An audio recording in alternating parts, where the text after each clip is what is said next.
Okay, welcome back. So we are now entering the labor section.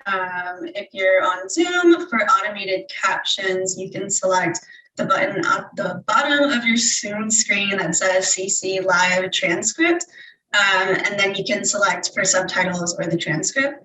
Also, we're asking, if you're on social media to please engage with us at For Us Not Amazon on Twitter and with the hashtag Up Against Amazon, which we will drop in the chat.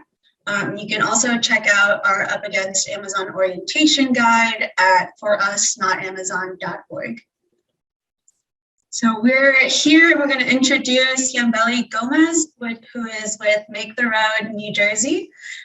Before joining Make the Road New Jersey as the lead workplace justice organizer, Yambeli was an at-large member of the Newark Public School Board of Education in New Jersey and worked as a community and education organizer on various political campaigns.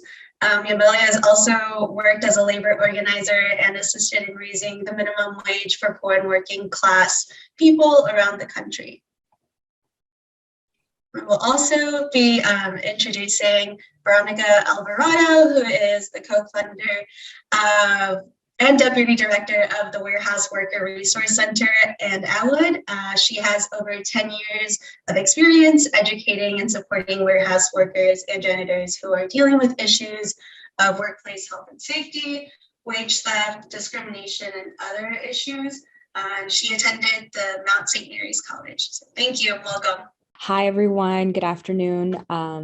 Thank you, Stephanie, for that introduction. And I just want to say thank you so much to Dr. Hilal for having me for this invitation today.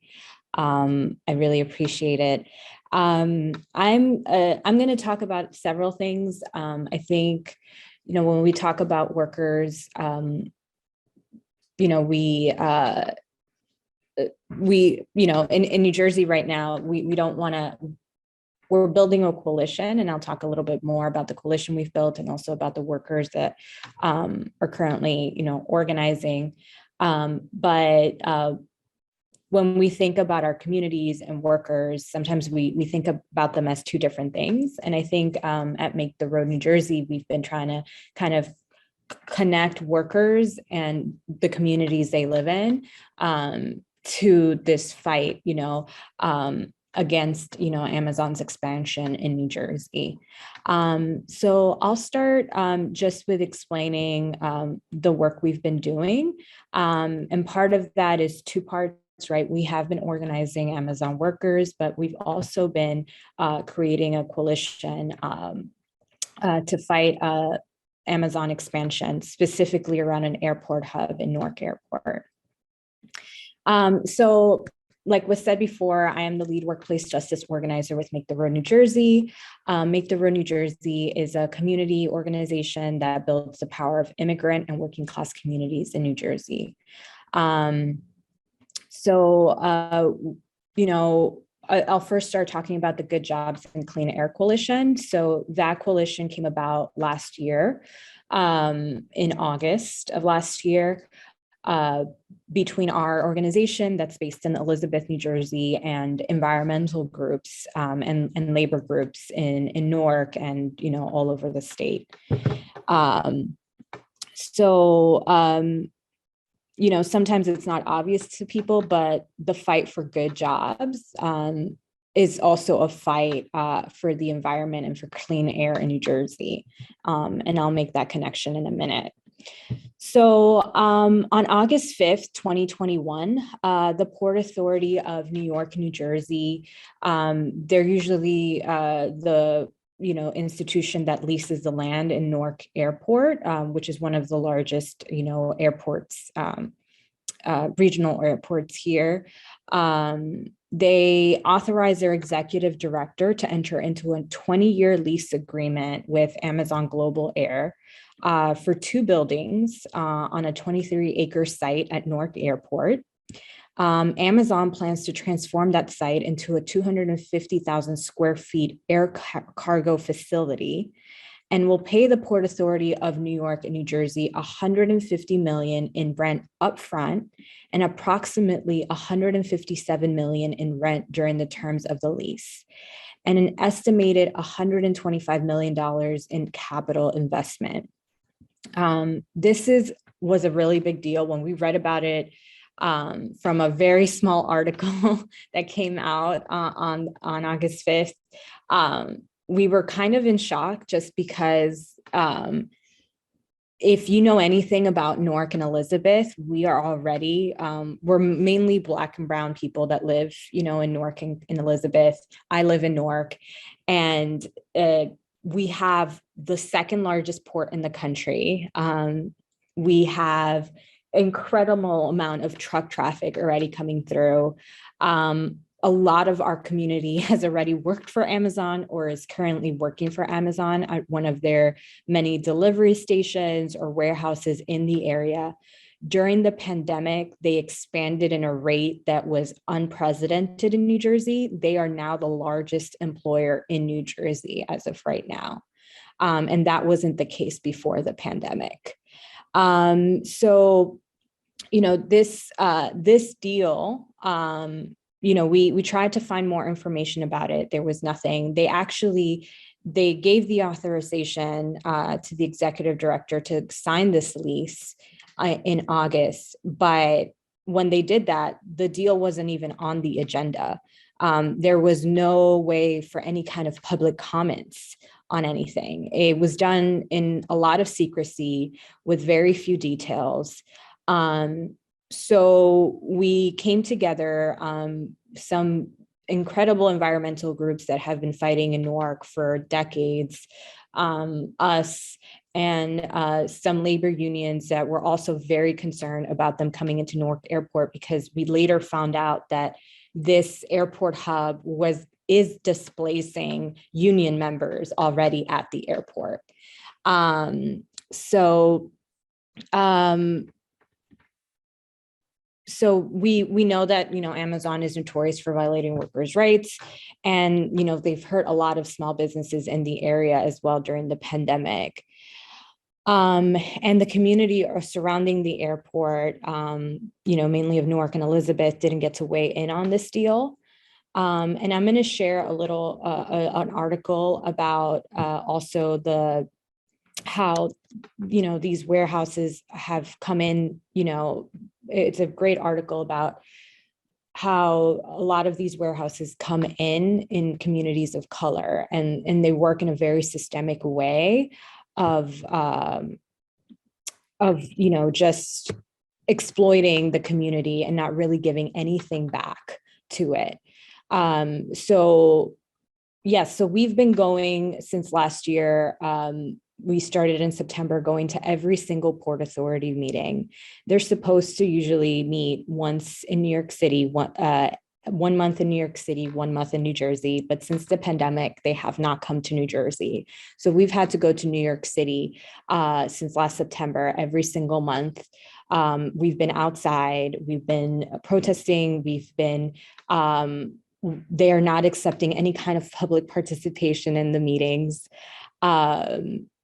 And we have been instead submitting videos because it's the only thing they would permit. It's just been very frustrating because they haven't done an environmental impact study. We have done Oprah requests to find out more information about the deal. They have not answered.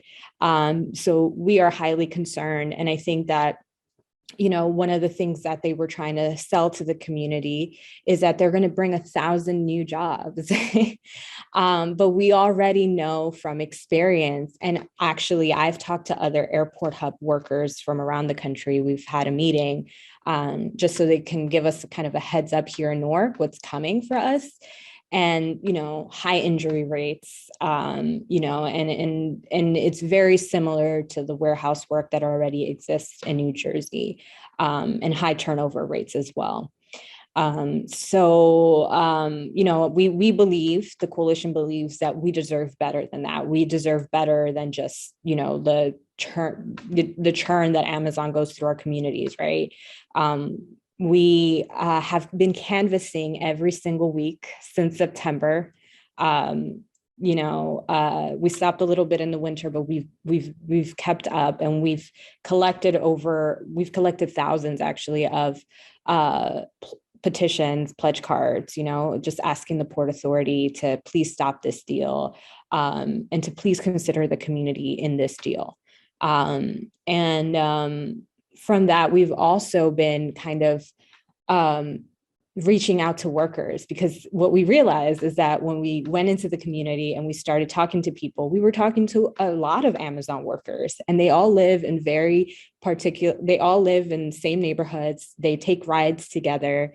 So it's also been a way of us, organizing workers outside of Amazon in a way that has made it just more organic and just more, just easier, to talk to these workers, because of the high turnover rate in these facilities. You have a worker that might be working in Carteret, and for like a couple of months, and then all of a sudden they're working at the Elizabeth delivery station. So it has just worked out for us in a way where we're actually able to just talk to workers in their communities when we know like certain neighborhoods have a high concentration of Amazon workers. So that's a little bit of our organizing, and it's a little bit of the coalition that we also have created. And it's also been really great to talk to workers and just community residents who are workers about the environmental impact, because they do feel it every day. We have incredible asthma rates around this, around the airport. A lot of children in the area have asthma, and adults, and, a lot of truck traffic. Everybody in the community complains about the roads, and just like how there's no plan to like fix anything, like how they feel like, we've just been abandoned to this kind of like this pollution in our area. It's an incredible coalition of groups that are really fighting and see the connections between jobs, between the environment, and between just, all of us in the community, and just like the levels of oppression in our communities, and how we have to address all of it to a certain extent in order for workers to really rise up and to really organize in a way that they feel supported.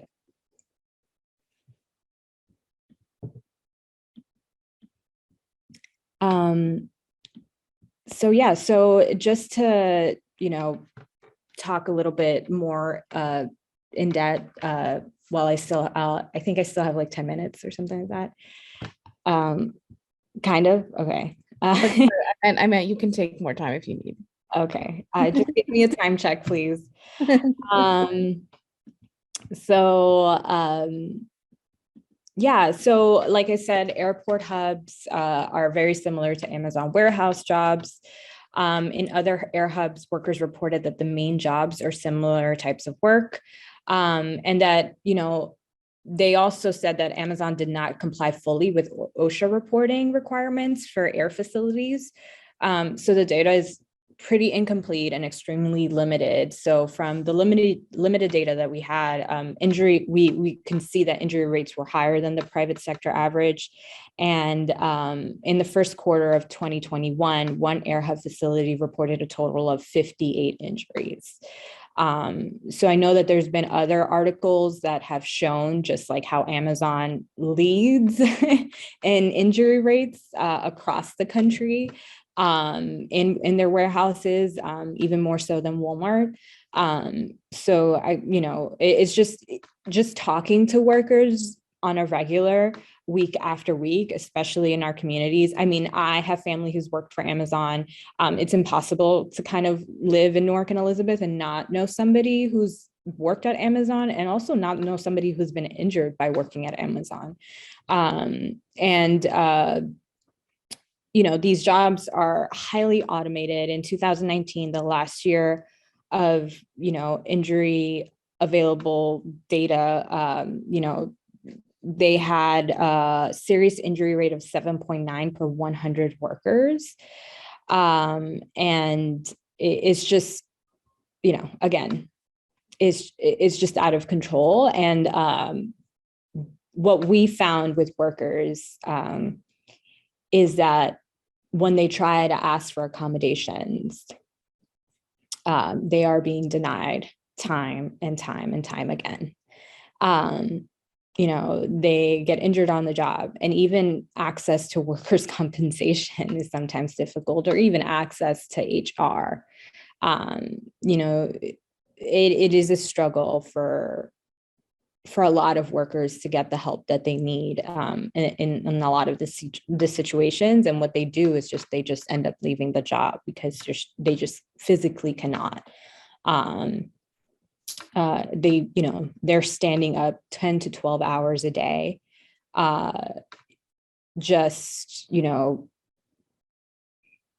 being, just doing, like, the rates are ridiculous, right? So the other thing that's happening in New Jersey right now in terms of just how Amazon is expanding is that because of this airport hub, supposedly coming into the area, they have created a network of delivery stations in Newark and Elizabeth, already preparing for the influx of traffic. And they're saying to us, and they're saying, I think, not saying to us because they haven't spoken to us, but what we've heard is that, it's not going to be much environmental impact. There's not going to be a lot of truck traffic. It's just airplanes flying in, everything's going to be rosy. But what we've seen is that they've already built about, like, in the area, just like dozens of delivery stations ready for the influx. So that means that all those trucks coming out of Newark Airport are going directly into our communities. And we've already overloaded with Amazon vans because a lot of those vans go into New York City. So the amount of vans that we see, hundreds and hundreds, probably thousands a day coming out of our communities already into New York, is incredible.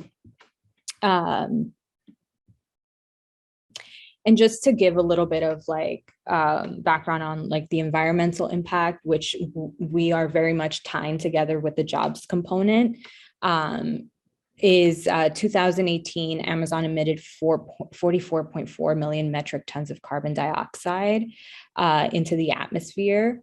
They deliver about 3.5 billion packages annually. I know that's way more now. I think this is a study done years ago. And they continue to solicit businesses of oil and gas, of course. And they have sponsored fundraisers with climate denier think tanks. So, we already know that Amazon, even though they've said otherwise, is not a friend to the environment. I mean, big businesses usually are not. So I mean, I think that's the end of it. I'm sure I'm forgetting a lot of stuff, but just in New Jersey, we are taking that approach of doing kind of like the worker and environmental organizing together. We've created this coalition because of what is happening at the Newark Airport. And we found that just connecting a lot of these issues together makes sense for our community, and has been a great way of organizing around Amazon. And I will put in the chat our website, where we have a lot of our news clips, where we have our pledge card, if folks want to sign, if they're from the area. And thank you so much again, Dr. Hilal, for having me and for giving us the space to talk about what's happening in New Jersey with Amazon. Thank you, everyone.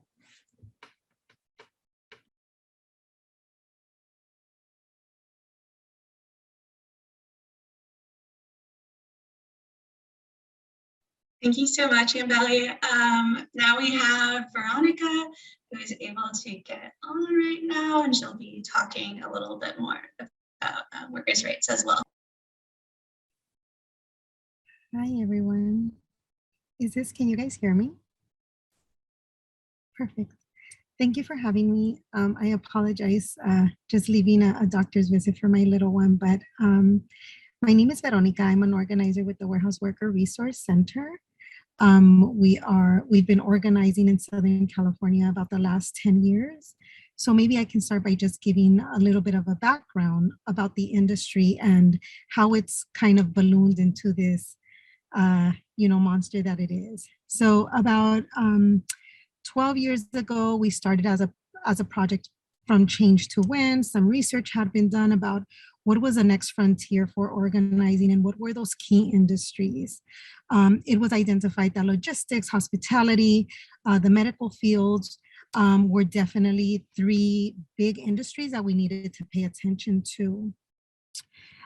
So fast forward 5 years in, and Walmart was figuring out how they could, in essence, continue to build their conglomerate by subcontracting workers and kind of eliminating the need and the responsibility for them to take care of their workers. And so we saw the development of the temp agency model and this idea of workers in very precarious situations. And now, 12 years in, we have now Amazon kind of taking everything over. And so before I get into the Amazon, one thing that you guys should know is that our region didn't always start off as the central concentration for warehouses in the country. Originally, the Inland Valley or Inland Empire was, farmlands, citrus groves, dairy farms out here. And when Los Angeles was experiencing their environmental awakening, the Inland Valley was kind of raising flags and was like, hey, warehouses, you guys can come inland 40 miles east and we don't care, we don't care what you guys do. And so the IE kind of opened up an invitation for the displacement of warehousing from the metropolis of Los Angeles areas, where the Los Angeles Long Beach ports are. Most of the goods at the Western United States does come in through the ports of LA Long Beach, and we serve the entire West Coast. And it would just be a 40-mile eastward site with ample amounts of land, so room for development, room for expansion. And so that's what happened, and that's how Walmart and these big warehouses kind of shifted inland. And once they established themselves here, so did bodies to fill those positions. And with the development of Walmart's shift of accountability and responsibility towards its workers, we started to see the conditions go down drastically.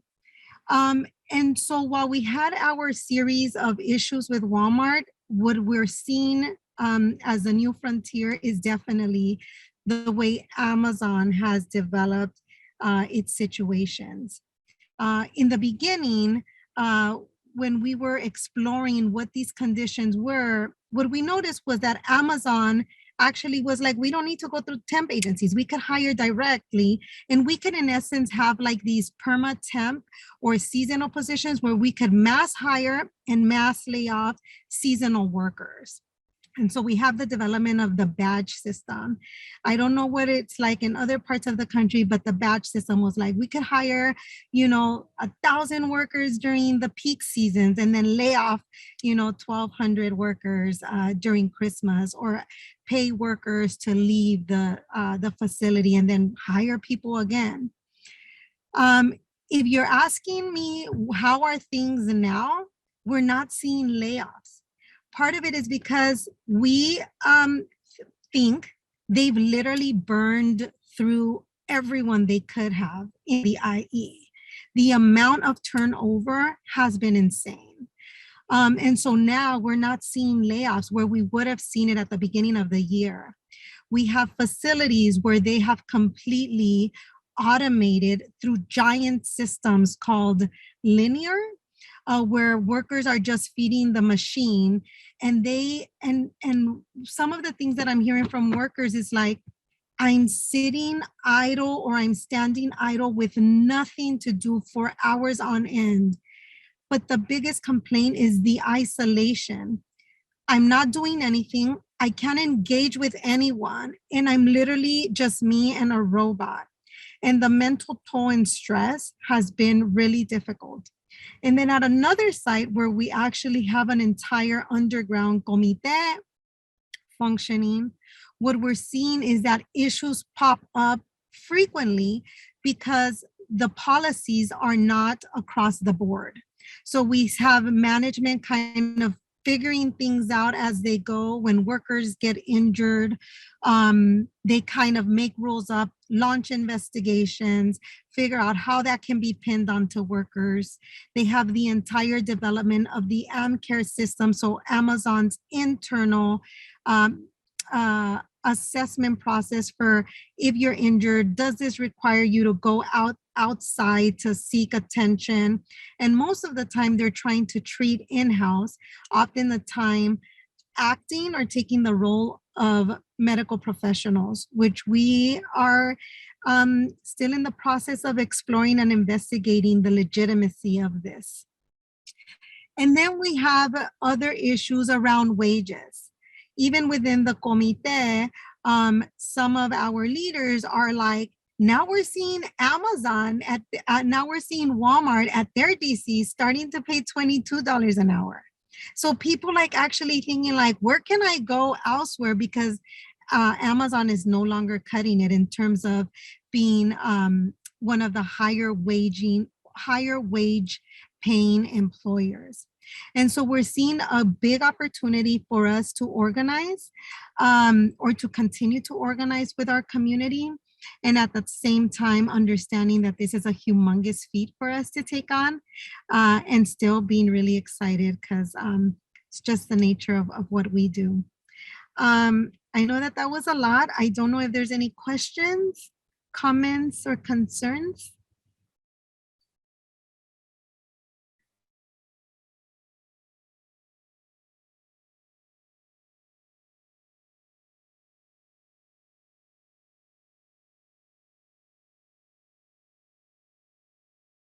Got it. The IE refers to the inland region of Southern California. So you have the Los Angeles metropolitan area, and we are 40 miles eastland of Los Angeles. There is the Coachella Valley that spans into further south.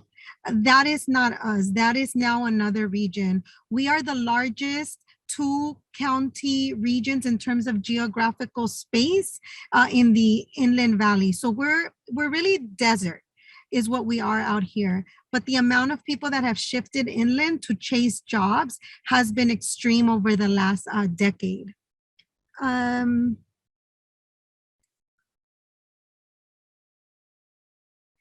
Yeah, so I'm seeing a comment to tie this back to the first session today, all the great benefits that Amazon likes to claim, zero of that applies to contract and subcontractors, and even to in-house direct employees, right?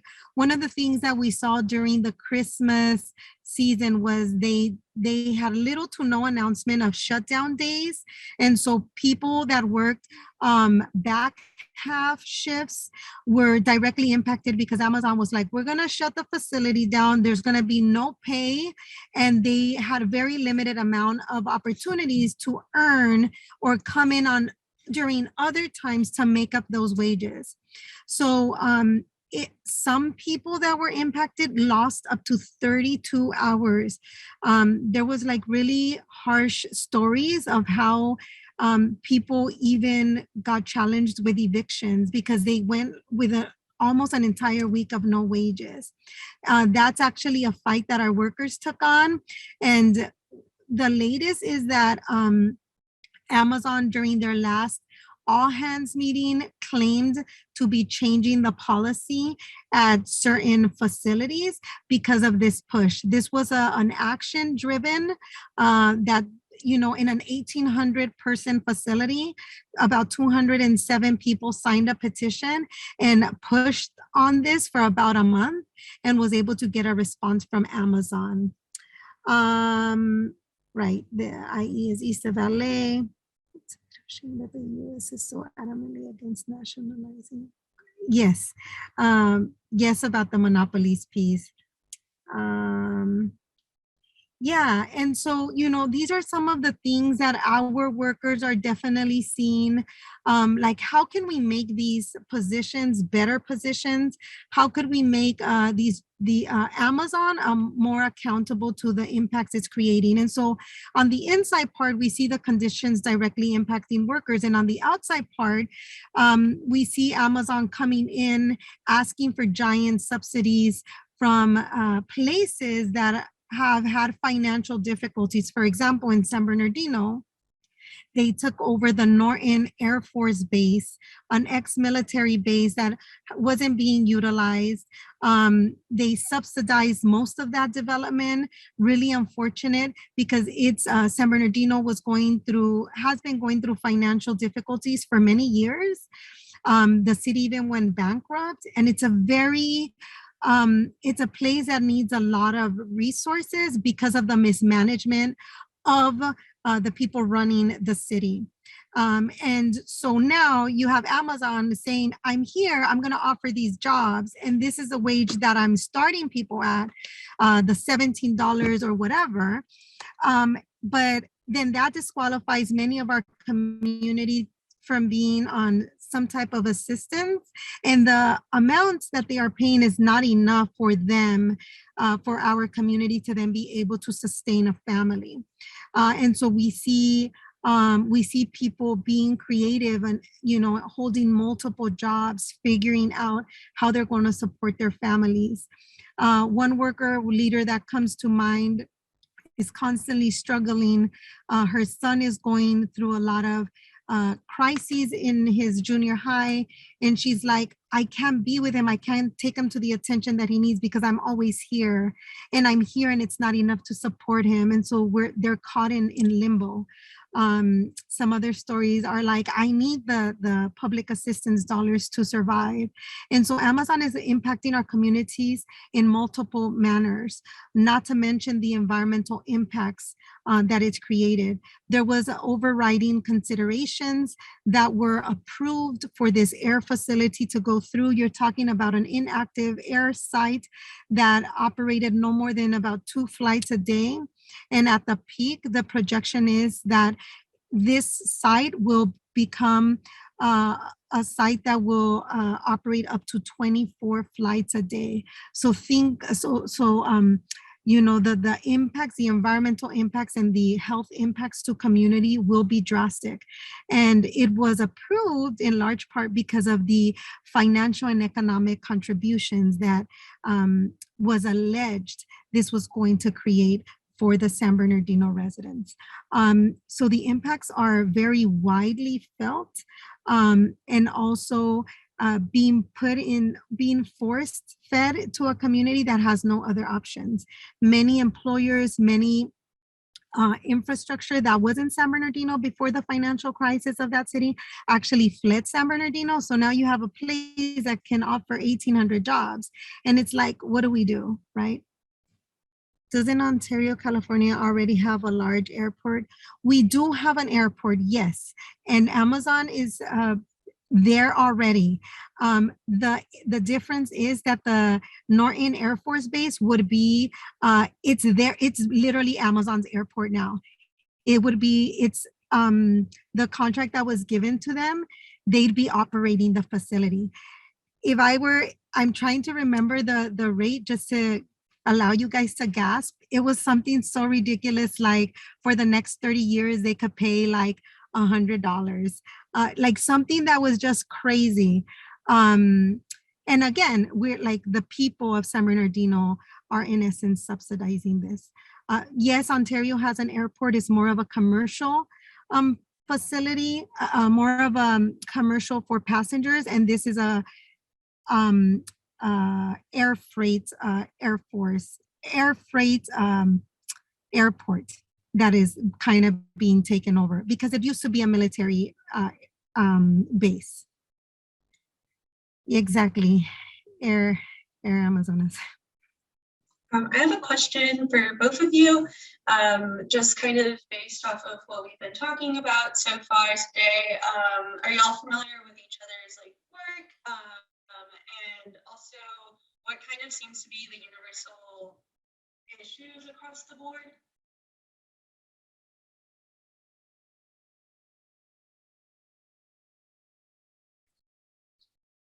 Um, Maybe I can start. One of the things that we are definitely paying attention to is the wins that, you know, the East Coast is having. The $2 raises are something that is like, we want that, right? We want that in California. And realistically, thinking about how can we kind of use the pressure that the wins that other places are getting to even go higher, and then how could we continue to piggyback to continue to raise the floor for our community. So wages hands down is an issue. The other thing that I'm definitely seeing is the impact on health and especially mental health. So on the one hand, I hear people saying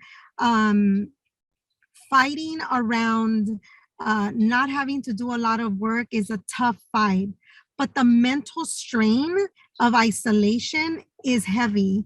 One of the first times that I became engaged with some workers, the first thing that came out of their mouth was, we don't have an active shooter policy. And these were white men that, you know, I came together, about 8 men. You know, we were looking at a site in Murrieta, Moreno Valley, and they were like, we need an active shooter policy. And I was like, oh, I'm sorry, I'm not understanding. What do you mean? And they were like, we need an active shooter policy in case someone goes AWOL and starts shooting the place up. And I didn't really comprehend. I was like, why would they do that? And they were like, people are so on edge because they don't want to lose their job, because they feel like they're so disposable that anything triggers and sets people off.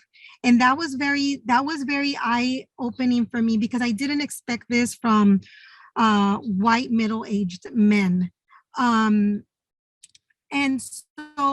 then on the other hand, I definitely see the health impacts of the strain of physical toil and movement of people's forcing themselves to extremes is also an issue at other facilities. So I think that we have the wages and the impacts to health across the board are very similar. But I don't know the conditions of the other places that Amazon people are organizing inside of Amazon.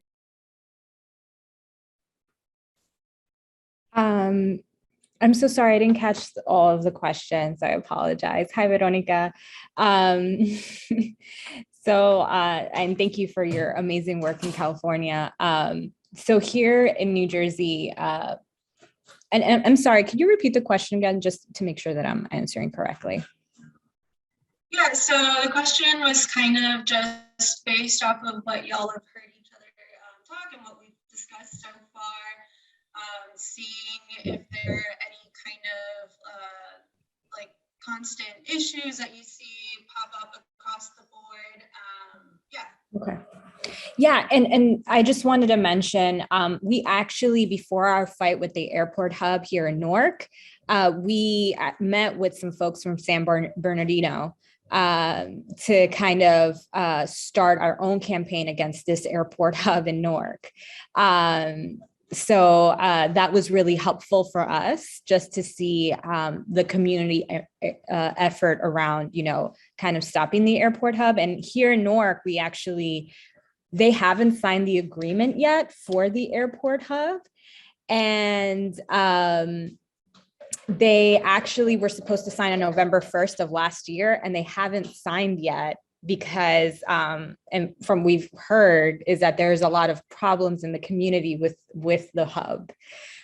So it's been really successful for us, the campaign that we've waged to a certain extent, because they haven't signed the deal yet. And I guess the Port Authority and Amazon just, you know, are not in agreement about a lot of things. So that's how we've also been able to kind of learn from folks in California in a way. And then just across the board, I guess injury rates, high turnover is just across the board, across the country. I haven't spoken to an organizer yet who, doesn't speak on that. Yeah, and I agree with Veronica, what she's saying about the mental state. It's very hard to organize in a space like where you're so isolated, right? And where you feel that isolation so deeply. So, again, what we found is when we are in the community, when we've been canvassing around the airport hub, talking to workers outside has been the most effective for us, because that's where they feel community, that's where they feel supported, and that's where they feel safe. A lot of these workers work 10 to 12-hour shifts. So like talking to them after a shift, it's just not going to happen. So I think that, so I think that's, that's been the most effective thing for us. And just, talking about, it's just really sad because they use, us, and by us, I mean brown and black bodies, just make this record amount of profit that they've made in such a short time. And they use and dispose of us to a certain extent, because I just know a lot of people from my own community here in Newark were just not able to work again because of the injuries they sustained at Amazon. And I guess it's part of the history of this country to use, black and brown bodies for that purpose, to make huge amounts of profit. I think connecting a lot of that stuff, I'm from Make the Road, New Jersey, so we do a lot of pop ed. So connecting those systems of oppression, forming those committees of workers who are talking to each other, forming that community is super duper important, like Veronica has mentioned, just so people don't feel so alone. Because I think, that's the purpose, is to make you feel alone, like you're the only one going through this. And I think through organizing, workers connect to each other and then connect to their power. So I see Mike said, will Teterboro become included in the New Jersey Airport Hub? I have no idea. We have literally no information from Amazon about what their strategy is or what they're planning. They have refused to talk to the community completely. And that's part of our fight, our big state fight, because the way they've expanded is just, we have so many major mayors who sign on to this letter. We have a sign-on letters with different politicians from the area about stopping this airport hub and getting more information to the community, because even the existing delivery stations and the existing warehouses in Elizabeth and Newark and other areas around us, even when they come in, we have very minimal information. And when they come in, they take over spaces that are not even included in their leases or included in what, the city had given them permission to use. We've seen that in Elizabeth, and we've seen that in other areas of New Jersey. I mean, literally, they're just doing whatever. And I guess we have been kind of the first groups, to kind of be like, you need to stop expanding. You need to stop. So I have no idea if they're going into Teterboro. I have no idea where they're planning to go to. This would be the first airport hub in New Jersey, Newark, and we know that this Newark airport hub is key. It's key for them. I mean, the second largest port in the country is literally a couple of miles away from there. The amount of money they will make if this airport hub opens will be insane, just because of the amount of people in the area. And, all of that is going to go to New York City for the most part. I hope that answered the question. That was great. Thank you so much. I have a question, and for both of y'all, but I'm more familiar with Cali, so maybe better around the shift for people. You mentioned, people have been moving from LA to like Inland Empire looking for jobs, right? But there's also like the big factor of just like the cost of living and housing. And I'm sure now the cost of living is going up in your area too, right? And so earlier we had a session about just like Amazon's impact on housing. So I'm curious if you could share a little bit about that. And then also like if you are, like I know like the environmental issues have been happening for a while, but like is it getting worse also with the increased like housing development too and population increase, et cetera? And yeah, just like for our local context for Virginia, like I think about like the displacement a lot from like Arlington County, DC, like folks are getting pushed out to other parts of Maryland, right? Or to like Prince William County, Haymarket, like further out, right? And of course, for example, like in Virginia, further out is like where they have all their data centers, right? Further out is where they're like trying to like build up the bigger distribution centers, right? So yeah, just wanted to see if y'all could share a little bit about how y'all seen that play out in your areas. Yeah, absolutely. The housing situation has definitely changed from a decade ago. I only moved to the IE in 2006, and I'm originally from Los Angeles. So when I came, there was so much development happening. And then during the crises, during the housing crises, development kind of stopped, but the people were already shifting inland.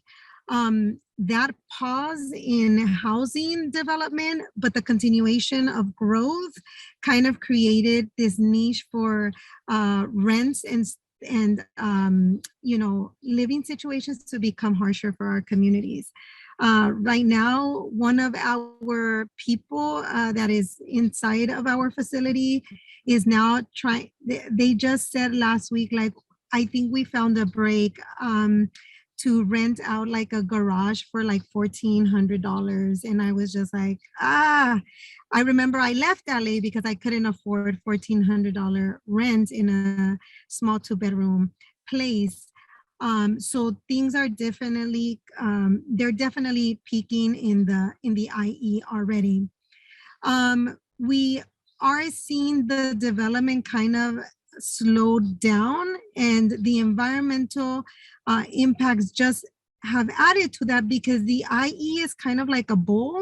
So we would already compete in terms of air quality and environmental conditions. I wasn't here in the IE when this was happening, but people tell me like there used to be days where there were no school days because the air quality was so bad, or kids couldn't go outside and they were being kept inside of classrooms. That was a few years before I actually moved out. And now it's just like been normalized. Like it's completely normal for the conditions to be this harsh. One elected politician, when we were confronting, when our coalition was confronting him about the conditions and the quality and the pollution, his response was, I grew up just fine. I can see mountains. When I was growing up, people will be just fine. And I was just like, oh my God, what's wrong with you? And so that's the kind of considerations that I think electeds make. They're thinking from the lens of economic growth versus human sustainability and what's going to create health for our communities and etc. We have been engaged in a fight around indirect source rule, ISR, where the allegation has been like some of these warehouses need to be accountable because they are a magnet for the pollution that moves into the region. And that's been an ongoing fight that hasn't been driven by us, but we have been as supporters, the EJ groups in our areas who we partner very closely with have been doing these fights. And then you see like kind of some of the responses is like, we're going to put more trees against like the walls of facilities. We're going to, do a bike path lane. And I'm like, that doesn't stop the trailers from coming. Like, how do you not fucking get this? But these people don't live in our communities, right? There is a direct correlation for where the warehouses prop up, what residences become rezoned for commercials, as commercial sites, and what areas do not. We also have a Euclid corridor with these gigantic Victorian, humongous houses, beautiful, green, middle aisle in the middle of the street that is just like gorgeous. That's not where our people live. The warehouses are across the street from brown, Black, and Indigenous peoples of colors communities, and will keep happening until we stop them. And then the last thing you mentioned was around the tech. We also have one of those facilities, Amazon also has some of its first what are they called, fusion centers, where they're like experimenting with the data that they're collecting, sharing that with police departments, and etc., is also in our region. So we also participated in the No Tech for ICE campaign a few years ago, right before the pandemic, pushing on Amazon to stop collaborating, because we frankly are in a very red, very hostile region that does collaborate with law enforcement agencies that again target our same communities for living.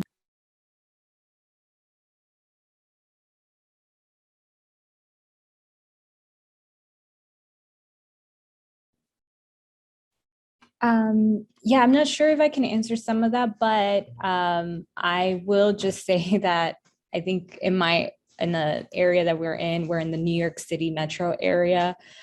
We have some of the highest rents in the country, and probably the highest right now. Everything is up. We definitely have a huge housing crisis here. And just to give a very kind of maybe personal just account of what's kind of happening is, 20 years ago, my father moved from New York City to Pennsylvania because he couldn't afford, moved to Pennsylvania. Both my brother and my stepmother worked for Amazon warehouse in Pennsylvania. They're propping up everywhere in the last 5 years or 4 years. And now, they have to keep moving, but as they keep moving from New York City to New Jersey to Pennsylvania, Amazon is following them everywhere. And the rents just keep going up and up and up in each of these areas. And I think, that's the only jobs they can get. But like Veronica said, they're not sustainable jobs. They're not jobs that are paying enough for them to live in that area. So they keep moving to cheaper areas. But again, the only jobs that they can really get in their situation is that Amazon job. So it's just a vicious cycle of they're moving from New York, from New Jersey into Pennsylvania, and wherever you go in that corridor of where people of color are moving, you find an Amazon, you find that they're paying a little bit above average, right? But it's still not enough for them to stay there. So it keeps a group of people just moving, trying to get to something better. But, it's just not working out. So I think, I always say that the solution is to organize in your community and fight for something better. So. Thank you so much. Someone in the chat commented, what has outreach to other orgs involved with the human cost of Amazon been like? Groups like the International Brotherhood of Teamsters have been heavily involved, as they're heavily tied to humanizing the transportation and freight industries. Sorry, Veronica. I can start. So we're actually working very closely with the Teamsters, and they're actually part of the Good Jobs Clean Air Coalition, along with a couple of other unions as well that are part of our coalition. Just because, at this point, if you are a worker in a union, you're probably going to have to get into this fight in New Jersey because they're driving down everything, everything. In New Jersey, we are warehouse central, right? It's just warehouse work is the work, right? For a lot of people. So I think I always joke around that if you're in a union, or if you are a union, you're probably going to be at some point in the next couple of years fighting Amazon. It's to some degree. So I think, a lot of unions have joined into our coalition. You know, they are displacing workers at the Newark airport right now to kind of like renovate those warehouses where, you know, supposedly Amazon will be going into for the airport hub. And I think there's about 2 unions involved in that that have members there that are being displaced. And yeah, and it's just, you know, we're working with a lot of EJ groups too from the area that are involved in our coalition. And I think it's just, it's growing. It's growing exponentially. We didn't expect for it to be like so big, but it's a monopoly. So I guess we're just fighting it at every single angle we can because it's really just taken over our state. And in our area, we are also involved with a local out here, the Teamsters Local 1932, and it's been a really good partnership for us. And we're also intentionally, the IE was such a drastic change from Los Angeles, who has like this abundance of resources and organizations. We had no choice but kind of to collaborate with one another. We developed this center called the Social Justice Hub, and we're a small hub that has like immigrant rights organizations that we're a part of, us, labor. There is actually another union in our center, a civic engagement partner, a youth partner, and a day labor center. And then we created an expanded group that we have to collaborate with because we have Amazon now giving monies to school to track kids from the K through 12 grades. So they'll drop $20,000 to a freaking unified school district, and the district sends these notices out to parents who don't understand what they're agreeing to because Amazon's gonna give them $20K for fucking computers. And they're like, yeah, like let's do this tracking thing with Amazon, which is gnarly to me to think about, but they don't have workers. And so they have to figure out how are we going to retain people that will be able to do the grunt work. The automation game, I definitely think is coming. I think there's still going to be a need for hands-on tasks. And so the collaboration, like by force, we need to be doing it. The EJ people are not free of Amazon, just like Yambeli said, right? Like the immigrant rights movement is not free of Amazon. So we have to work together. And we've done a really great job, I feel like, just like being in support of one another. About right when the pandemics were beginning, we had immigration doing mass drop-offs in our area, just like dumping Central American refugees in our region.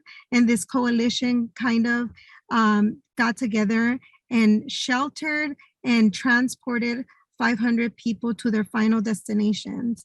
And these people are gonna work somewhere. Some of them stayed locally. A lot of them moved eastward in the country. But these organizations bring their members and then they're like, oh shit, like, what are you guys doing? And we have people that are like, I'm not on Amazon, but my conditions are being set because of the way Amazon operates, which is true. They set the standard for the industry as the largest corporation. So it's imperative that we work together. I agree with everything Yambeli said.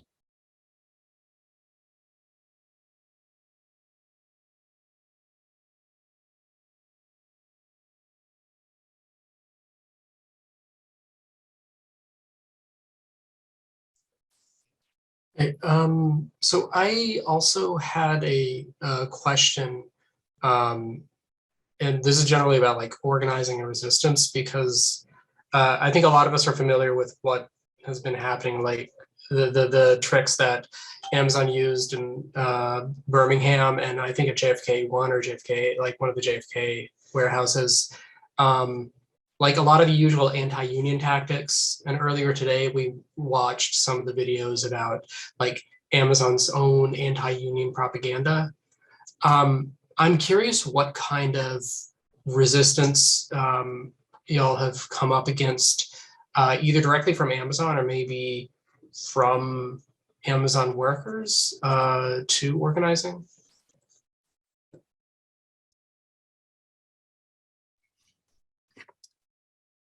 So it's interesting because at the place where we're the most active now, they haven't known quite what to do about us. And so we've been having these like incremental wins. Our comite is also very much underground right now. So they are operating as their own group. They deserve all the credit. They've been doing the entire work themselves. We meet weekly with them. We have like an internal infrastructure program, but they're doing the work. And I think that because they are not part of a union drive or outward facing campaign, Amazon has kind of been like, what do we do? Like, let's tread nicely. Let's try to give them these wins. And our folks have been seeing that and they're like, oh shit, like, yeah, they do these little, not little, I'm not trying to be condescending, but they make these moves and then they win. And then they're like, oh, we did that. And we're like, yes, you did that. Hooray. And it doesn't all have to be around worker issues. We had a young lady who passed away in a car accident, tragically, not Amazon related. They brought in a grief counselor to meet with, many workers who were her friends. Amazon tried to then tell them, you cannot take the day off for her burial. And 16 workers went and delegated on the spot, and they got Amazon to give time off and then give additional time for them to make up later. And they've been having wins like this, like the policy change that I mentioned earlier. I think that probably is going to change once and if they come out. They are sizing up our group. We did have the regional manager visit our store, visit our shop, and start to like identify the people that were part of the petition demanding the retro pay and the certain demands around the holiday hours cut. So they're definitely keeping track. But so far, there hasn't been significant pushback or attacks towards our people. In another facility where workers also pushed back around a health and safety issue, the lower level manager, as soon as they did the delegation, came and interviewed everyone and was like, why would you fucking sign this petition? And then Amazon like freaked out and then went and they like, I think they suspended her. One of the young men actually was like, remove my name from the petition. He was so afraid. And then that kind of fizzled the energy there. It created a chilling effect, which kind of then paused the organizing there. That and some of the kids ended up going back to school. So it hasn't been the resistance that we are seeing happening in the East Coast, but we're taking notes and we study, like, we make sure to start doing the inoculation, right? To get our folks ready of like what to expect so that it doesn't create the chilling effect and that they could be in conversation with each other of like, these are possible tactics and this is what we have to be ready to respond with. Yeah, so there's a lot of resistance in the East Coast, which is great. We personally are not involved. Well, kind of, and yes, but like we have a very small, like underground kind of group that's working, but it's not, strong yet. They're just workers who are trying to just kind of like figure stuff out still, but we do have a member from our organization that is at the JFK 8 site. We are not involved in the JFK 8 site, but we have been hearing all the news. They will be having a union vote soon. And it's just a very, very, very interesting case. I think you guys can get more information on that. Yeah, so there is a lot of resistance. There are, from what we've heard, there's a lot of anti-union meetings because it's really, really intense in there right now at that Staten Island warehouse. But in New Jersey, right now, I know that there are very underground committees right now who are, like Vero described, are doing March on the Bosses. They are winning small but like significant, changes to policy in different warehouses, especially in South Jersey, that we've heard. And not small, because I feel like everyone is huge, but yeah, so it's incremental changes that are happening in different warehouses all over.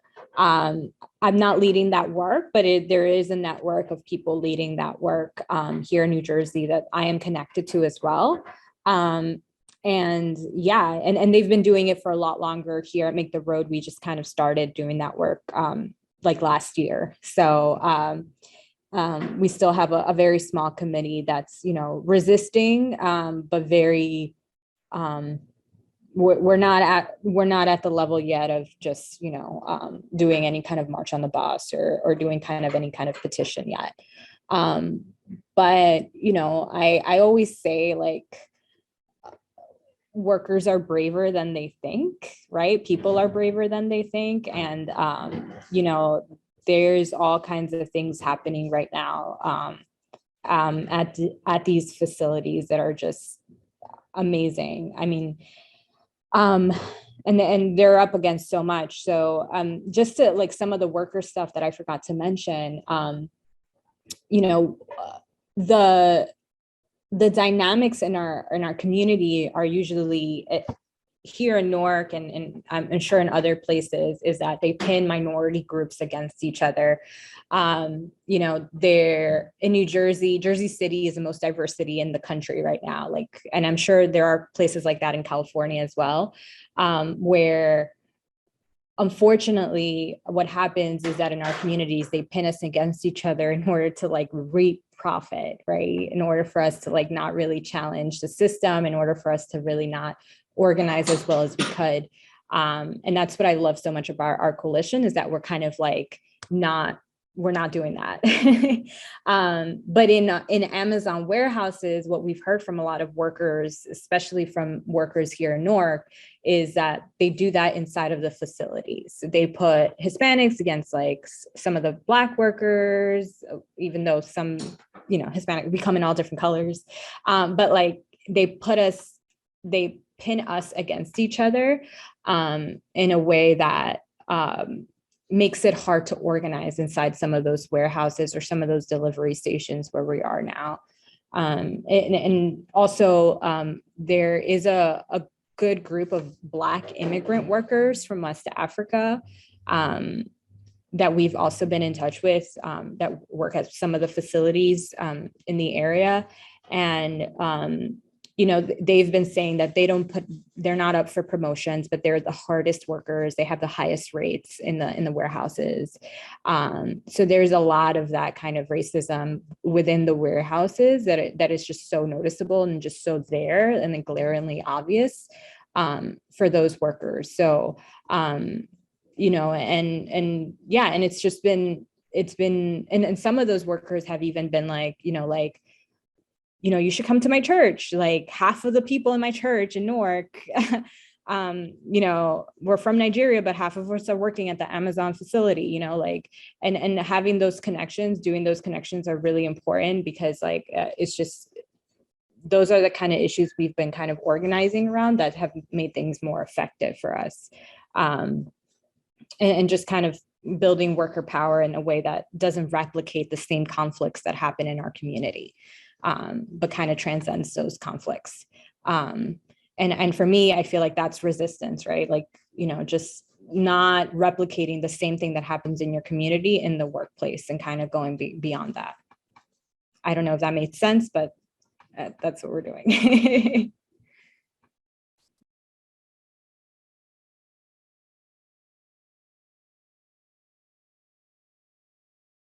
Thank you so much. I have one more question. What messages have been most effective in shifting the narrative in favor of workers' rights? And I'll drop it in the chat as well.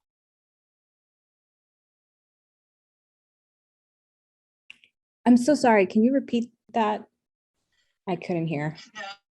What messages have been most effective in shifting the narrative in favor of workers' rights?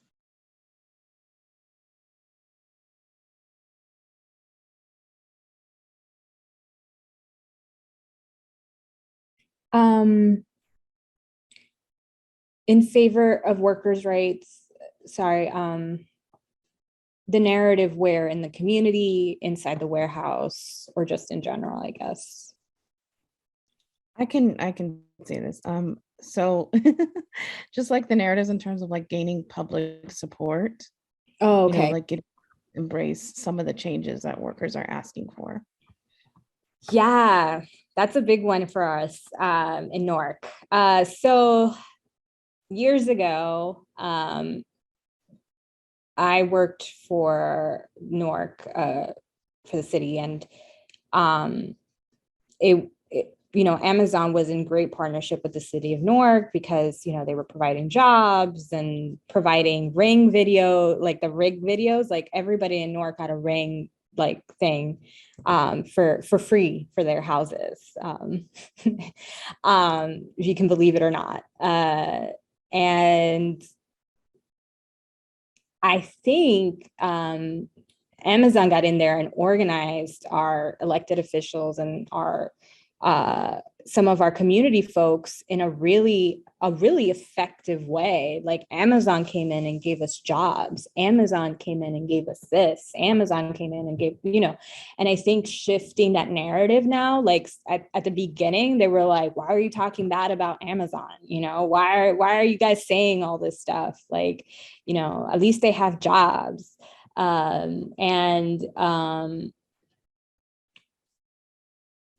I think we've been shifting the narrative a lot.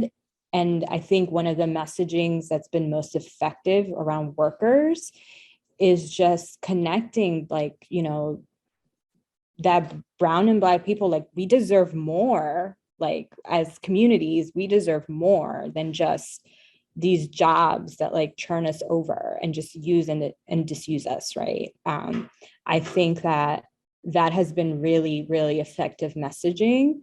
And it's been messaging that's been connecting because our communities for decades have been used and disused, especially in this area, by industry.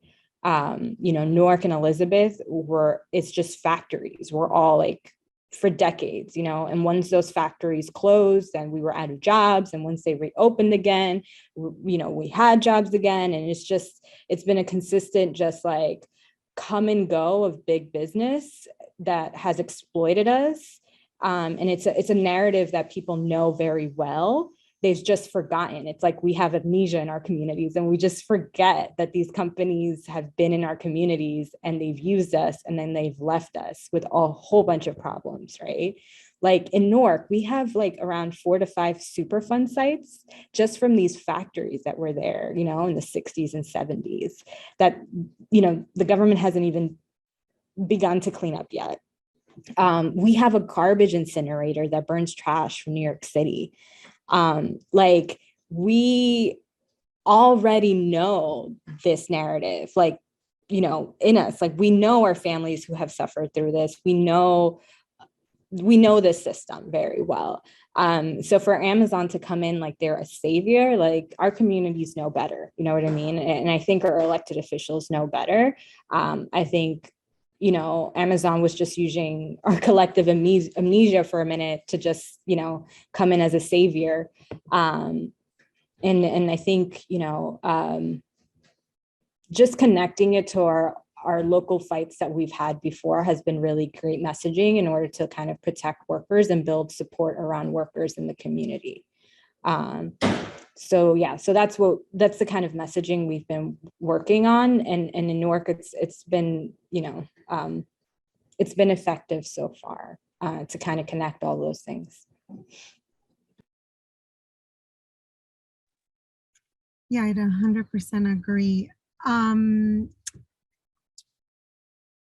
I think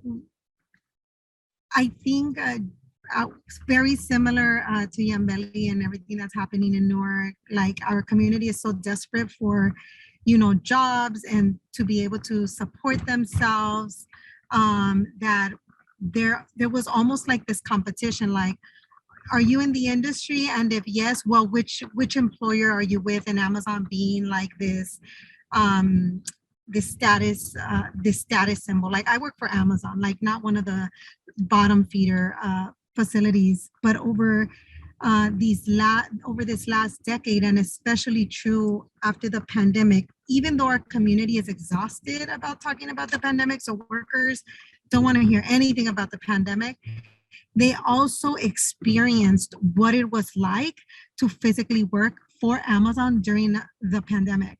And I think that exhaustion is now like, bend us the eyes, where people are like, no, they're fucked up employers. They grind us until we physically can't anymore. And they're making record profits also. And they're impacting which companies, because they decided in the pandemic that they would kind of be the dictators of who got to sell goods through them because of the, what was considered an emergency good or not. And so I think that realization has been really important for our community, having that lived experience, and now having no more workers, right? Like, workers are like, yeah, there's a reason why nobody wants to work here. I'm an Amazon worker. And the going number, even though we haven't corroborated it entirely, but 1 out of every 3 individuals that we engage with in our community has some direct connection to Amazon. Either they worked at Amazon, they have a family or loved one who's worked at Amazon or has been impacted by Amazon, or they have like some knowledge of Amazon having impacted them in their lives, whether it's secondarily through their community by setting up a shop or whatnot. And so now people are starting to be like, yo, this place is not all it's cracked out to be. And so just helping our community, like, repeating it, is like the constant repetition of these things with our community to remind them, like, this is what these people like place at your disposal, and then they take away every other opportunity. And so continuing to repeat that and having our community digest and analyze that has been really important in a way for us to shift the narrative. And then also, like, then us adding in our 2 cents of like, well, they're not doing this alone, right? Like, there's culprits and there is accomplices to this. And so, like, what policies, what elected officials are contributing to this mess, are supporting them in the crime that they're committing against your communities, and how do we hold everyone accountable, and kind of giving that sense of retaking of power has been really good for us in the.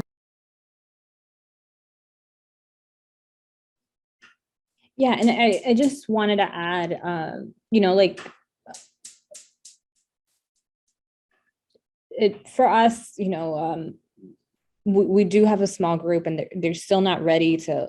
Some of our workers are still not ready, obviously, to speak publicly on certain things. They work for Amazon, they're scared to a certain degree, but lifting up those worker stories, like, I almost felt when I first started to talk to a lot of people from different facilities in the area, that every single worker had a story, right, about something really messed up that they experienced while working for Amazon during the pandemic.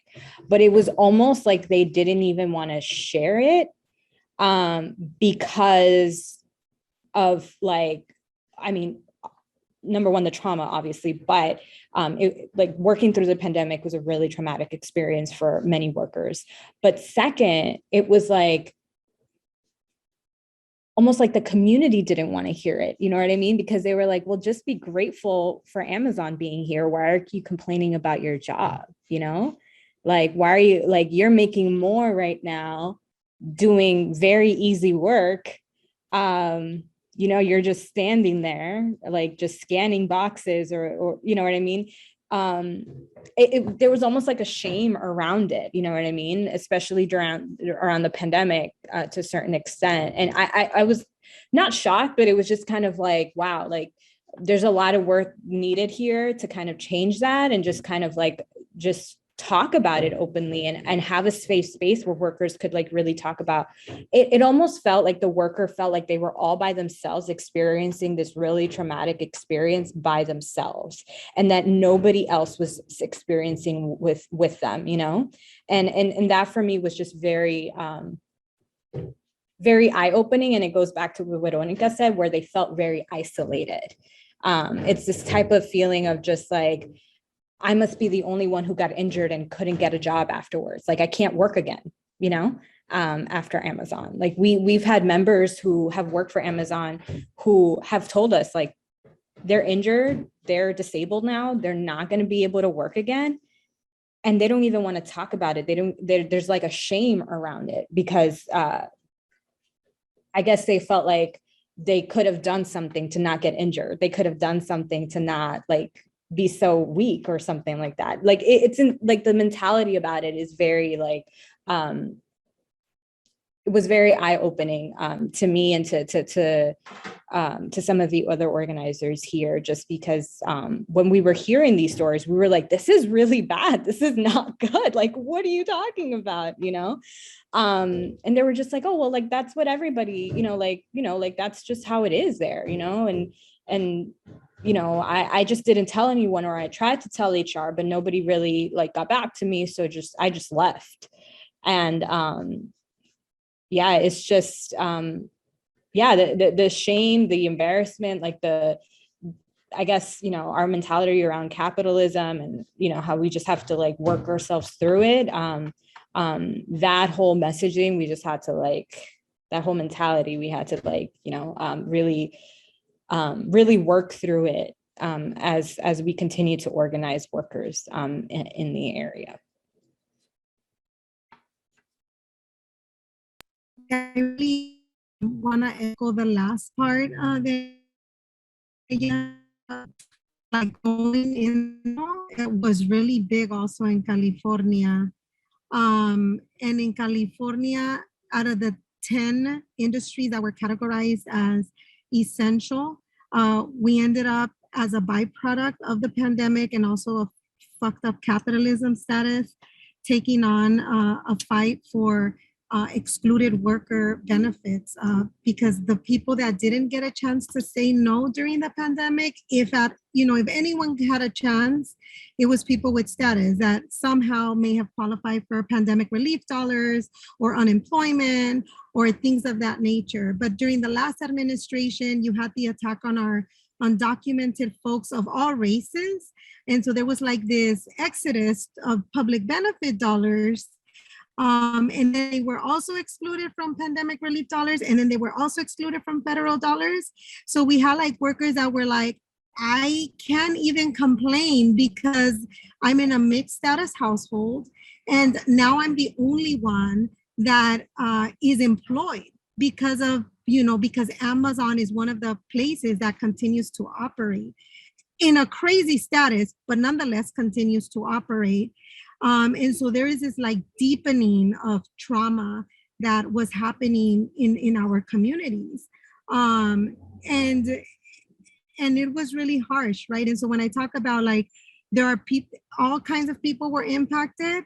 Like the secondary impacts of that is like a household that was like, well, Amazon kept my husband employed or whatever. And they also exposed them like crazy, like wouldn't tell them when there was an outbreak, would minimize outbreaks, would have them become the janitors and the disinfectant crew, would put them in a site where they didn't tell them like there was an outbreak here and are you going to operate here? And then they'll send out a fucking email or a text blast like 5 days later after the exposure.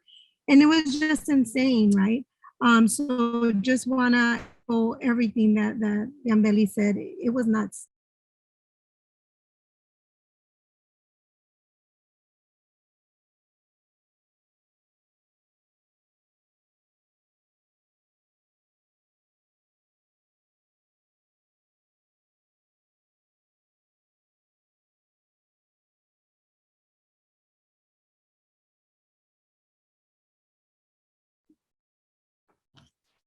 Okay, I think Steph might be having some technical difficulties, but thank you so much, Veronica and Yambali. That was amazing.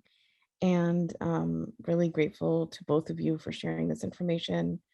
And on a Sunday, I'm sure you have a lot of things to do.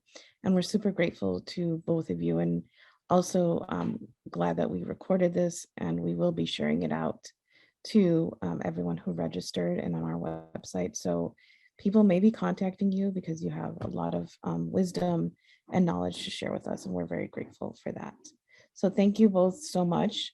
We're gonna talk about Amazon in the local context. And of course, we would welcome you participating and staying, but also we know that you're both very busy. So we leave it up to you, but thank you again, both so much. That was incredible.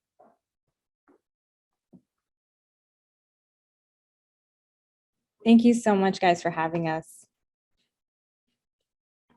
Have a great day, everyone, okay? Thank you. Okay, and I'm gonna hand it to Danny now.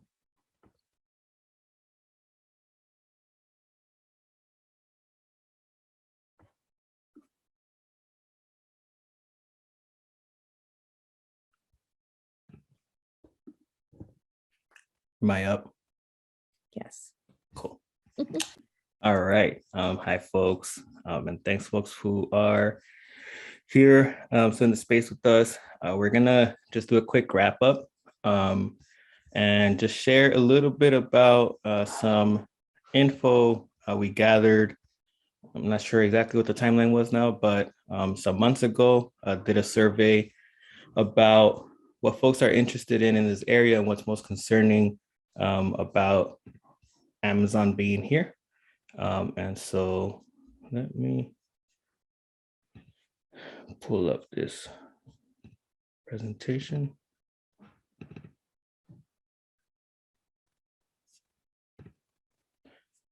Any chance you can share it? Well, hold on. No, never mind. I think I got it. Yeah, I got it. Let me share this. All right, and we're going to keep it brief. So we are just sharing these results from the survey we did for the DMV area. I believe most of the responses were from Virginia, is that right? Or was it spread The out? majority, yes, but it was Majority Virginia? targeting DMV residents. Cool. And so we asked a series of questions. And question number one is, where do you live? Here's my answer. So the vast majority of the responses were Northern Virginia, but we did get some from DC and Maryland as well. And before we share this, I think that this could be like a continuous effort to get more information. So folks who live in DC or in Maryland, by chance, if you're here, y'all should feel free to share this out with other folks, right? And to keep continuing to gather information about what folks are concerned about and are also interested in organizing about. And so here is a quick snapshot of what folks' concerns are the most centered, right, in this issue. So number one, as y'all can see, is gentrification, displacement, and then also really closely worker exploitation. So a couple of the sessions that we heard today, right, are really relevant to the interest that folks have here in the area. Following that is also police and surveillance, which we heard about yesterday. And, we have been able to have some impact so far in countering these efforts, but we know that Amazon, the police state, et cetera, are constantly trying to expand their reach. And so this is something that, of course, we want to keep tracking and work with partners such as Media Justice and other organizations who are challenging these tech weapons for police. And then local decision-making, we already know the issue in Virginia of how communities have been left out, but we've been hearing that throughout the weekend, right? We heard about that folks that we're just speaking right now, as far as developments happening, folks being left out in the housing situation in Seattle and other examples. Environmental impacts as well. And I think this is one that is of course, all of these are connected, but when we talk about the data centers, when we talk about developments, when we talk about the use of water and everything, I was just reading a piece about like all the waste that Amazon has, right? All of that combined makes Amazon one of the biggest polluters globally. And so that's a big issue that a lot of folks are worried about. And I also think that particularly in places, for example, like Arlington County, where they claim to be so progressive, they claim to be caring about the environment. It's always a big question for me about why don't they care about Amazon's impact in the issue, right? And then other pieces are the grocery stores that we know that they're continuing to push out smaller businesses, right? But opening up their grocery stores, and a lot of that also includes more connections with surveillance, people using data, right? And often also I think they're considering like fingerprints, things like that to be able to shop, and just biometric information to track even just consumers, right? And then along with these other pieces as well, accessible services like public transportation.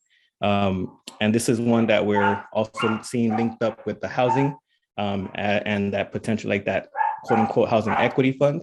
And so we're trying to understand what exactly is happening here in this issue as well.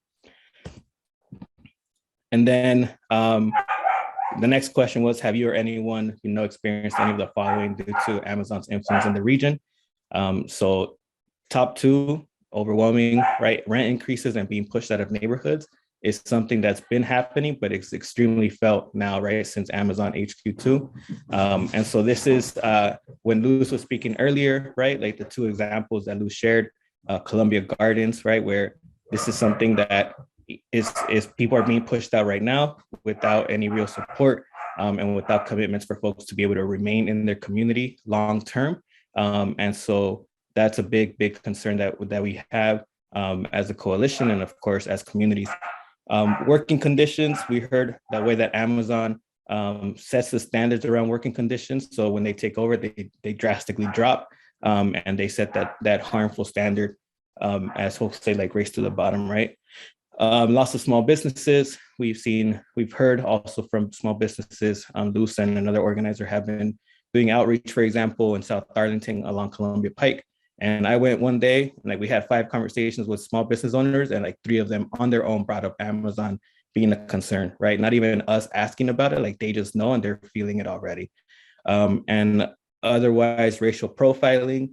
We've talked some about Ring, right? We've talked some about the way that gentrification also impacts this. But one thing that we're trying to, it's difficult to talk about a lot because we don't have that much information. But Amazon is working on creating what they call a regional security council, and they have one that they started in Seattle. They're probably in the process of putting one together here, where they're trying to work with police departments and different agencies to create this security council for themselves, right?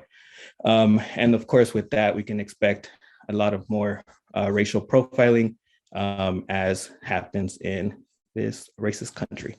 And then the other part is also loss of employment, right? Where we know that folks have also experienced that issue due to Amazon's influence. And so here is, right, where we as FUNA and groups that organize against Amazon, we really know that a big part of the fight is about community control, self-determination. And if we had decision-making that was really rooted in people, right? Taking leadership from folks who are most impacted, and if politicians actually had political courage to stand up against organizations like Amazon and listen to the people, we'd be seeing investments in these types of ways, including affordable housing, healthcare, public education, transportation, and also connected to affordable housing, like direct assistance and providing funds and subsidies for renters, right? Not for corporations, but for folks who need it, and to prevent the displacement that we know Amazon is exacerbating. And then here's also just a quick chart of folks' opinions on what people feel like is most needed. So affordable housing, healthcare, mental health services, public transportation, financial security, better public education, and employment opportunities. And so we know factually, right, Amazon is not a solution for any of these. In fact, they are making things worse in so many ways. They're trying to, continue to create privatization of even various of these types of services, right? And that's something that we can't allow. And then around the employment opportunities, right, where that is something that folks have expressed that is most needed. This is just wanting to recognize this is a DMV area, right? But we know in other parts, for example, Virginia, unemployment rates are much higher. We know that, for example, in Richmond area,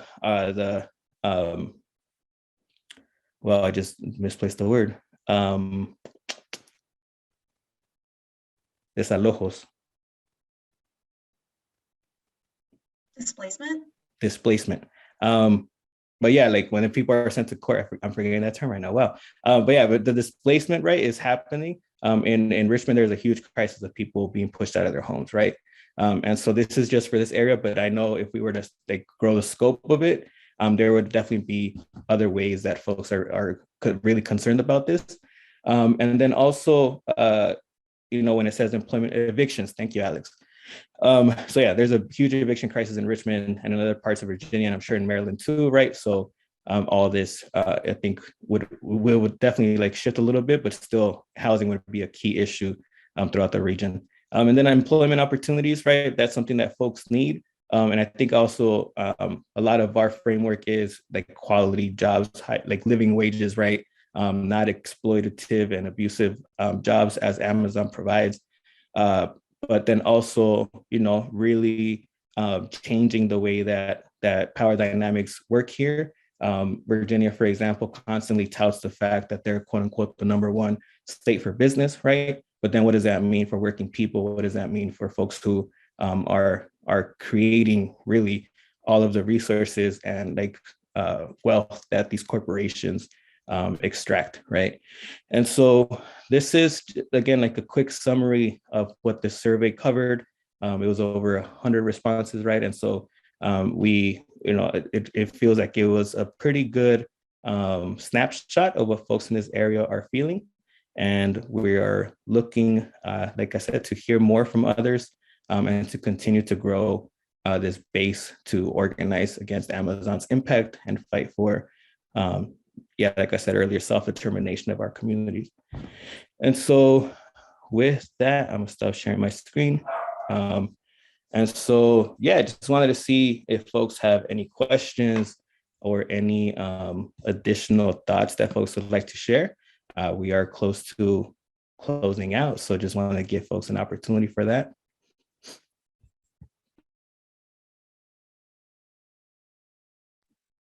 This is probably obvious because obviously the numbers don't add up to 100. They far surpass that. So just in case you didn't see, for each of the questions, multiple responses were possible. And the reason that's important is because when you look at, what does our community need most, it's possible that someone could have marked 3 or 4 of the responses, which means there are a lot of community needs. So I think that's important to keep in mind, just because, Amazon does not bring singular issues to communities. It brings multiple issues to communities.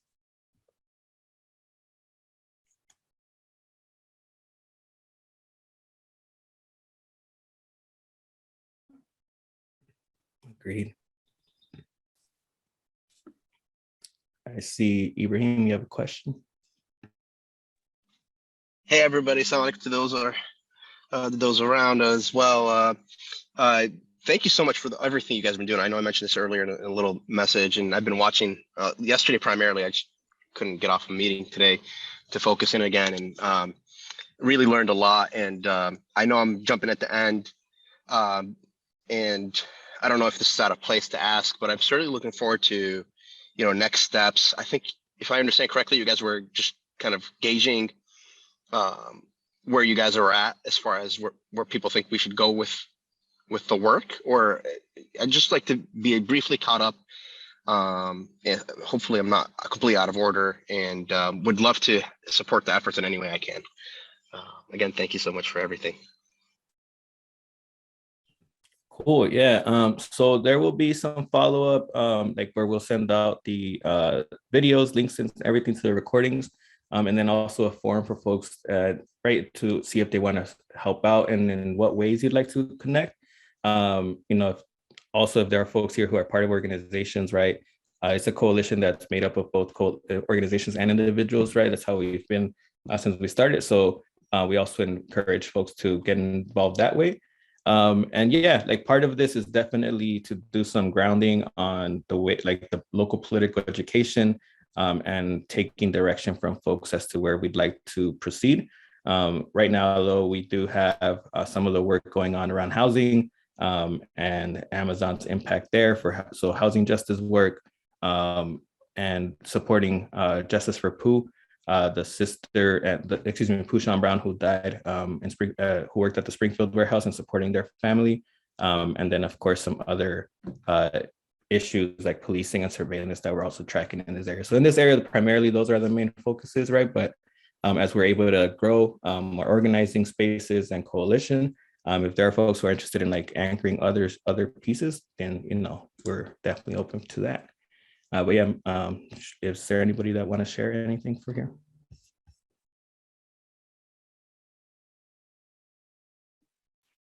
I think as the Institute has made quite clear, right, Amazon brings a lot of issues.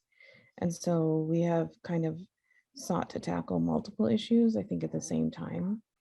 And so I think we're trying to sort of maybe hone in on more of a handful of issues and then address, some of the, I'd say like rapid response kind of things as they come up. But I think it's been difficult. And I think one of the reasons why we hosted this institute is just to get more capacity and get more engagement with folks in the DMV, because, it's only been around, that HQ2 has not been around in the DMV area that long, but nevertheless, it has already had significant impacts. So if you are interested in getting involved, if you know people who want to get involved, please send them our way, because we definitely need to collectively challenge Amazon, especially, as they do things from, having influence over what a library auditorium is named, to giving local foundations money, to, overtaking neighborhoods, pushing people out, and the list goes on and on and on. So we really need to, bolster support for challenging and pushing back against Amazon. And I see that Alex has a question about Ring. Danny, I'm going to defer to you because you did more of the work on that. Sure. So I'll just read the question out loud. Alex says that, I was in Sterling, a low income community in Loudoun, and so many people have Amazon Ring. How can we get involved in educating our community about how dangerous it is to have one, especially if you're undocumented? So there are, I think, a few things that come to mind. One thing is checking if there is an agreement between the police department, the city, or et cetera, right? And Amazon. If there isn't information available for that, then a public information request may be needed. That's basically how we were able to get some more of the information for Arlington County, and to try to understand basically what they were trying to propose. Because then that is like a crucial piece of information, right? If the police department has like more access, then people need to know that, right? The other pieces, we can also share some materials of, for example, Fight for the Future, Media Justice, Acre, organizations that have been doing research into Amazon Ring already for some time. And there are some like pieces of info that we can share. And, in the past, we hosted a teach-in with Media Justice. And that was a really helpful tool. I'm not sure if we have that recording, but if we do, like, we could also share that out too. And then otherwise, like, the usual tactics, right? Just flyering, door knocking, engaging folks, teach-ins, right? And to try to mobilize people into preventing or stopping Ring agreements. And the other resource I would also say is Mi Gente, right? When you mentioned about, of course, undocumented folks, and we know they anchor the work for No Tech for ICE. And so being able to connect people to those ongoing efforts and those resources would also, I think, be really helpful. I would add as a broader point,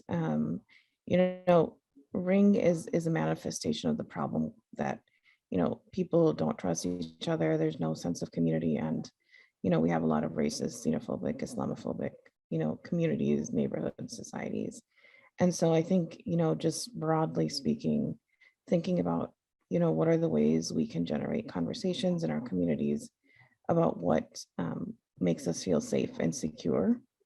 And, you know, depending on what kind of community is, what the person's comfort level is and all that, you know, getting into some of the, you know, work on anti-racism, because that is, you know, that does underlie a lot of the use of these technologies, right? White people aren't necessarily afraid of other white people, right? They're afraid of people of color and people who've been otherized and marginalized. And I'm sure you know this, Alex, but I think just like getting at the root, because Ring is one manifestation. I mean, we have something in our neighborhood that we're not subscribed to, but you know, my family kept getting messages like, you should join, you should join. And it's like meant to make you feel safe and secure, but it doesn't really, because if you're a person of color, you could also be the target of, you know, the technology that theoretically is supposed to make you, you know, feel safe by protecting you from people that look like you.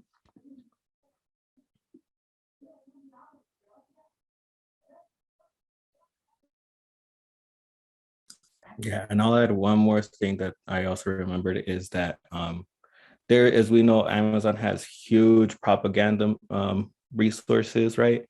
And more recently, I have started noticing like an increased effort on Spanish-speaking radio, for example, where not only just ads, but basically they've also got like the radio hosts started announcing, oh, Ring, blah, blah, blah. So like getting paid for that, right? Of course. So that might be something to consider in the future too, right? Pushing radio stations or other sort of like influential spaces to actually challenge that type of PR that they're promoting.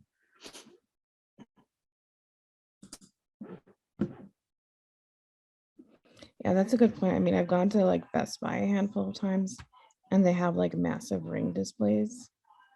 And it's, you know, obviously, you know, it's there to make it look flashy and, you know, very easy to use and things like that. And obviously we know the repercussions. I think, yeah, just kind of paying attention. And also, you know, I've seen a bunch of Amazon Ring commercials and, you know, I think obviously they have been accused of being racist and anti-Black, xenophobic, etc. So, you know, the people that are sort of featured as like the perpetrators in the videos of Ring aren't, you know, always people of color, because they're trying to get away from the assumption that that's who the camera would help you target. So I think it's also paying attention to that narrative that's like being very manipulative about who's actually probably going to be targeted by these technologies.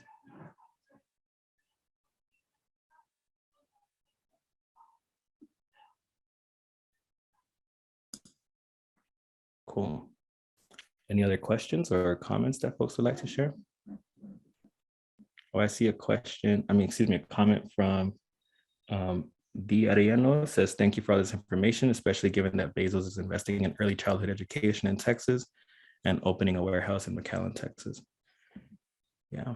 Yeah, if you're interested, I'm not sure if you're connected with folks that already with Athena, right? But I know like the national coalition we're a part of, folks would be down to connect with more info if that's helpful in Texas.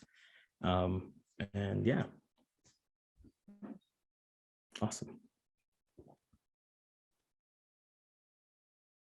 Cool. All right, so Ibrahim, did you raise your hand again? Yes, I got a quick question for you guys. Based on your assessment on the ground, what would you say the biggest issue affecting people on the margins in Northern Virginia from Amazon is as it currently stands? I know it's hard to, pick and choose, but, as far as what you guys are seeing on everyday, life examination, direct impact that can be, most closely related to Amazon. I was wondering if you guys had something that would jump off your mind right away. Yeah, I'd say housing right now is the top one that folks are feeling the most immediately. And I'm not sure if you were on this part yet, but we did a survey recently And most of the responses like were housing related as far as like the top issues. And we're talking about rising prices of property and rent,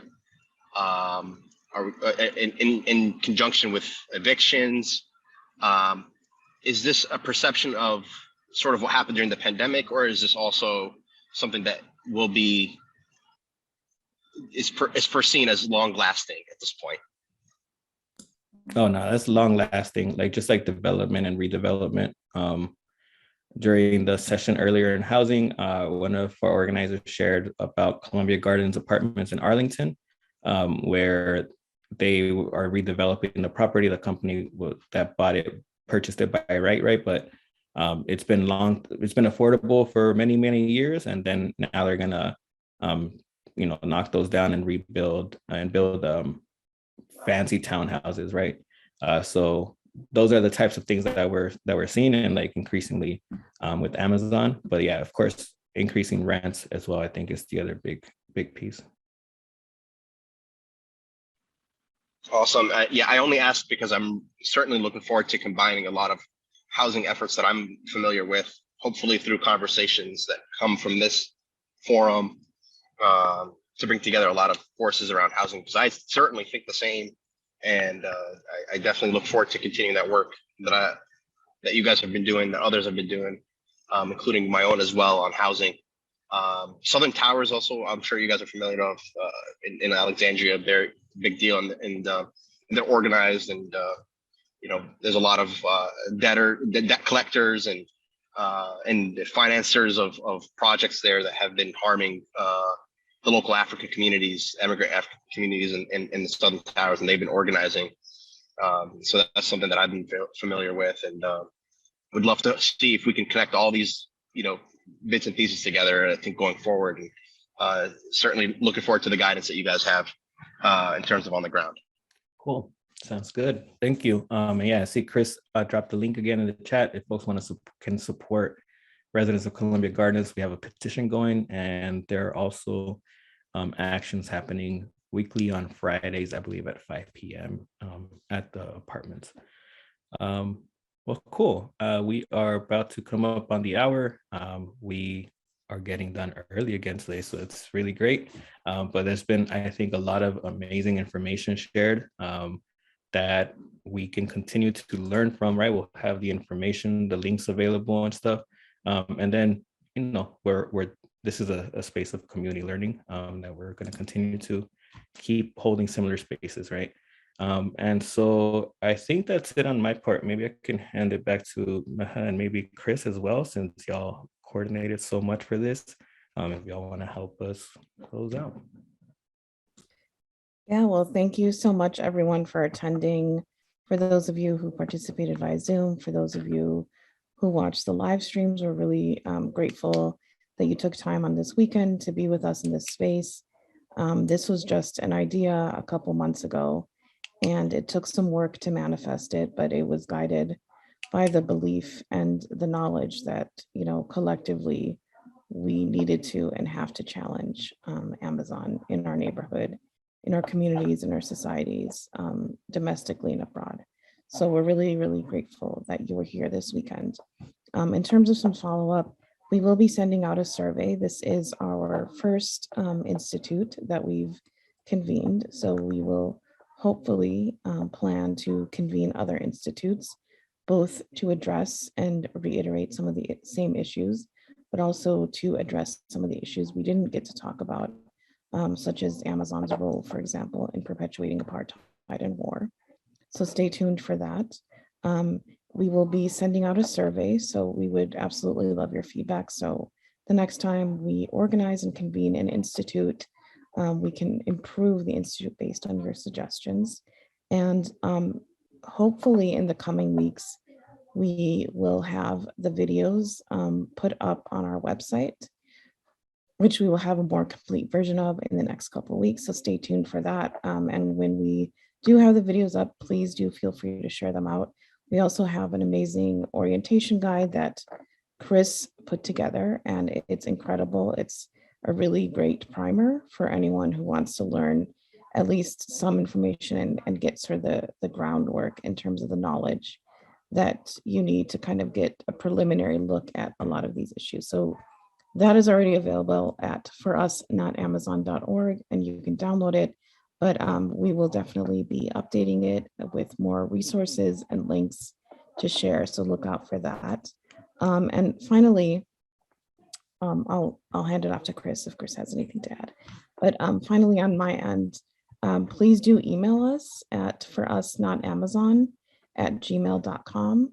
If you are interested in getting involved, we will again be sending out a survey where you can indicate that.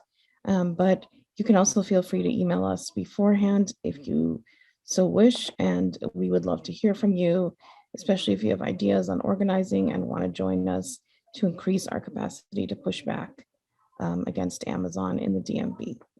So with that, I think Chris does not have anything to add, but I'm grateful to all of you and all of the For Us Not Amazon organizers who helped put this together, including Chris, including Steph, including Danny and Kaiser. We've worked quite closely together on this project, and hopefully we can keep learning together and keep building our capacity and our power to challenge the Amazon in the DMV and across the country, and to really create communities of support and solidarity so that we can really stand up to and win when it comes to Amazon. So thank you all so much again. And we look forward to being in touch with you and in community with you in the future.